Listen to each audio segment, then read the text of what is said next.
Welcome, I'm Coach Woodbray, and this is My House Throws.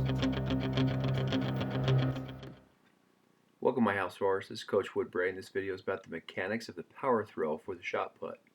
The power throw is one of the most important positions or drills that you will be practicing.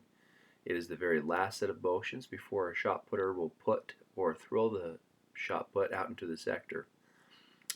The power throw displays the athlete's athleticism, their strength, their power, of the full throw, and perfecting this is key to having a big throw. So let's get started with the different positions of the feet and what I like to call the 1 through 5 drill. To have an effective power throw, you're going to have a really good base to be able to generate the power to throw out into the sector. Go to the front of the ring, have your feet about shoulder width apart, go on the balls of your feet, and pivot towards your delivery side. The heel of your delivery foot ought to be near the toe of your blocking foot. The main purpose of this is to get into a comfortable position that will allow you to have your hips open to the sector and allow you to use the full power of your lower body. Having the heel-toe relationship with your base will allow you to be able to be more powerful. Some people prefer a little bit closer. They'll go to the middle of their foot to the toe, and you just need to find whatever stance that will allow you to be an athletic stance, something that's going to generate some power. Number 1 position. Now that you found your footing, you're going to want to take a step back and be in an athletic stance or a power position. Your chest is going to be above your toe. You're going to be in a comfortable position. Your hip is going to be back. You're going to pivot your toes to 4:30 while your hips and your block arm are at 6 o'clock. You're now going to want to set your shoulder. Otherwise, put it behind your hips or set the shot behind your hip. You're going to set it also your shoulder at the high point. Your chest will be up. Your back will be straight. Not up too much, as like a discus thrower, you have a weight that you're trying to counterbalance, and so you're going to want to make sure that you have that right balance. Now a glider, they'll be lower chest than a rotational thrower because they are completely linear motions their whole throw, where a rotational thrower in shot will go from rotational and change it to a linear at the very end. So your stance may be also wider with the glide. You'll want to play with your position as a glider and set where it's comfortable and the position that more mimics the throw that you're going to have. You're going to want to shift your weight to the back leg or your delivery leg. Now, as a warning, if you bend or hunch, it will cause you to have problems at the end of your throw, like leaning into the throw, and you might have a sector foul or falling out of the ring. So you want to make sure that you get your weight in the right spot. Also, with your shoulder, you do not want to wind too much. It'll throw off your orbit. Position number 2, you're going to continue to keep your weight on your delivery side.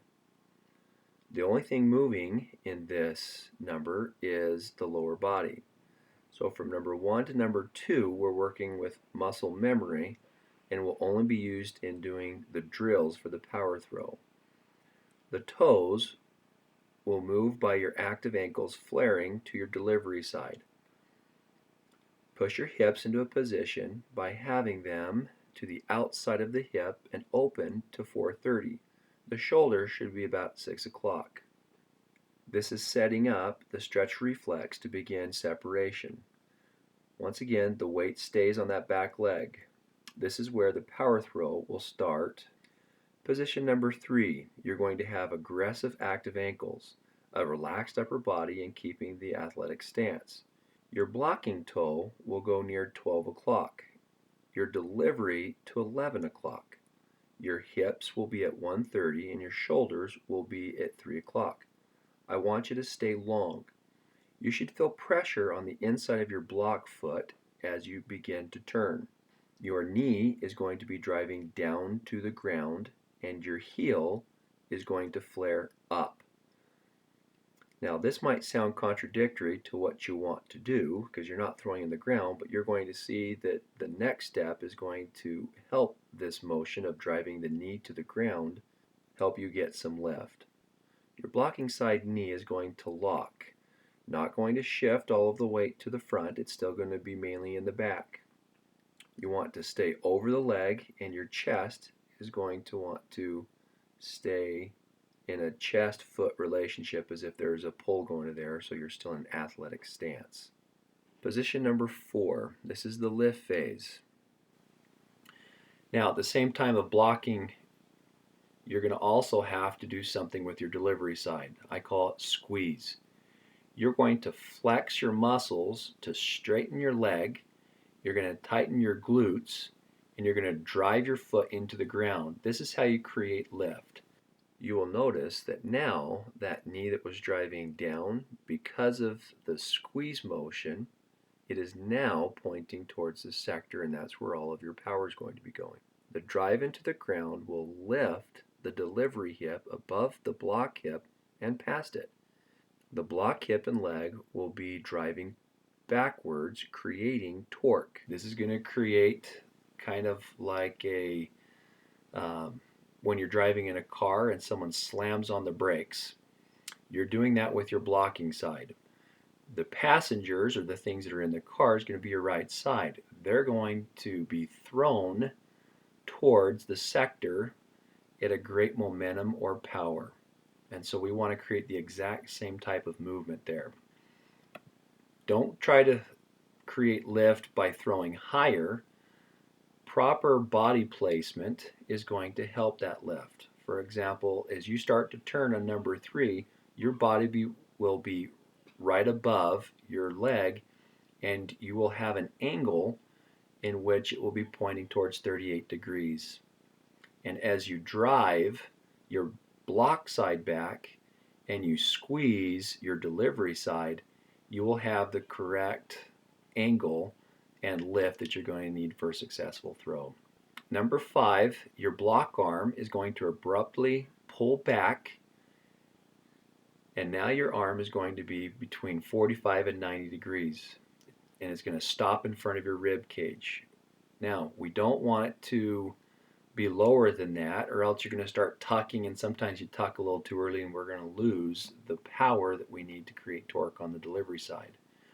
Now we practice pulling it high because usually when we get into real throw, we'll usually do less than is optimal. Don't have your blocking elbow go back too far. If it does, it'll throw off effect for the stretch reflex. You also will not have the momentum that will go into that linear motion to go out into the sector. The other reason that we're going to stop in front of the rib cage, if you continue to rotate that upper body, then you will not be able to create some power. For example, boxers are going to use this same method. As they go to punch someone, as they have their punching or their throwing arm go towards their opponent, their opposite shoulder will not go back. It stays for stability and strength, facing forward just a little bit, and we're creating and doing the exact same thing as a boxer does to create power, but we're once again putting that power into our putting, not our punching.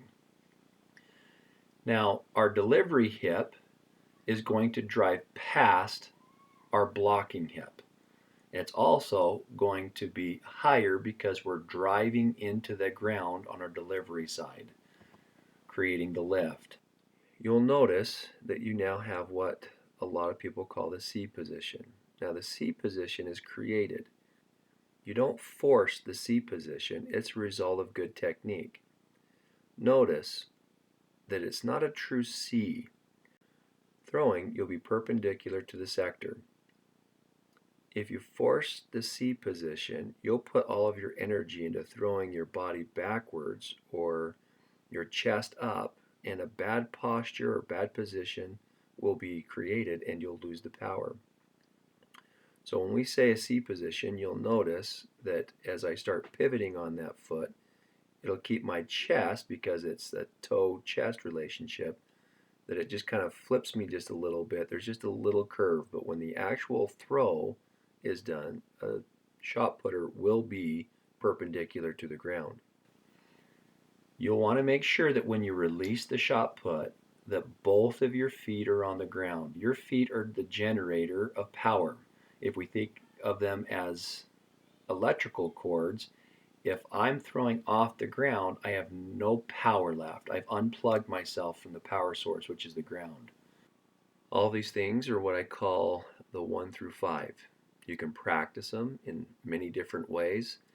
As you get into position number 1, you can go through mentally and say 1, then 2, then 1, then 3, then 1, then 4, then 2, then 5, then 1. We want to be able to create flow in our throw, and so that you're not mechanically doing each of those, we want it to be one drill. And so we practice 1 through 5 to help understand what the power throw ought to be. Once again, this is just a drill.